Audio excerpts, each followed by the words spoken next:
Thank you for joining us, Dr. Bitange. Now, your name resonates with ICT in Kenya, from the groundbreaking ceremony of Konza City and now the Master ICT Plan. Tell us more about these initiatives. Konza is going to be ideally the place to incubate startups in Kenya, startups in the area of ICT. And people may ask, why are you going for it aggressively? It is because we have sufficient numbers now of youth who are involved in this area that we can actually scale it up and grow them. Grow them in the sense that most of them have come up with very good innovations, but not everybody knows about them. If you look at the master plan, we want to dethrone agriculture as the largest contributor to GDP in this country.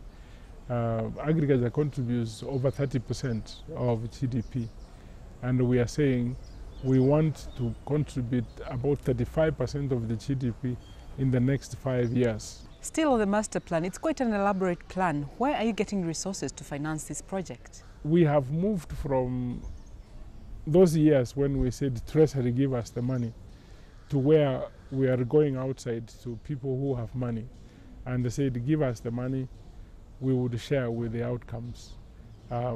What I talked about efficiencies, if you look at the inefficiencies we have in the procurement system, if we get a partner, automate the system, and we pay the increased, the savings, you know, we could save up to $3 billion US dollars from a properly automated procurement system. Even if we paid $1 billion back to the person we have worked with, the Lands Ministry, where we have done some work and seen great benefits. They used to collect only 800 million. After automation of the banking hall alone, the revenue collection is in excess of 9 billion Kenyan shillings. On migration of the broadcast signal from analog to digital, the deadline keeps being moved. What is going on, and will you meet the 2015 deadline set? Like now we were taken to court. We were supposed to have had the deadline in December. Tanzania went ahead. They have gone through the hitches. Tanzania is the first country in East Africa to do the migration. In Kenya, we are still stuck in the courts. Nothing has happened so far. But we are coming up with a very good strategy on content that would see us move forward. Now on to telecoms. There was the issue of switching off counterfeit mobile phones. How has the process been? Very successful. You see, the exercise was not just to make sure that that has happened. If an incident happens and we are not able to trace that number, then we can now sue the operator themselves. It's called intermediary liability. We have gone through the exercise. They are supposed to make sure that any number that they are not able, they know that is fake, they remove it from the system. They are the ones who can do it. It's not us.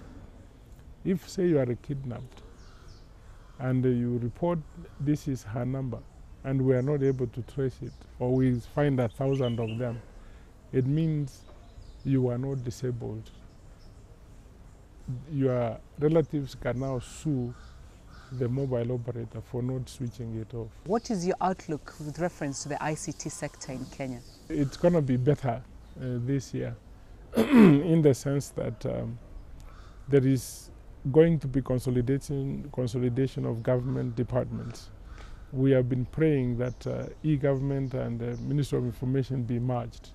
That way we can quickly deploy strategies for creating the efficiencies that the citizens of Kenya need. And if we do that, you will actually see the real impact of IT.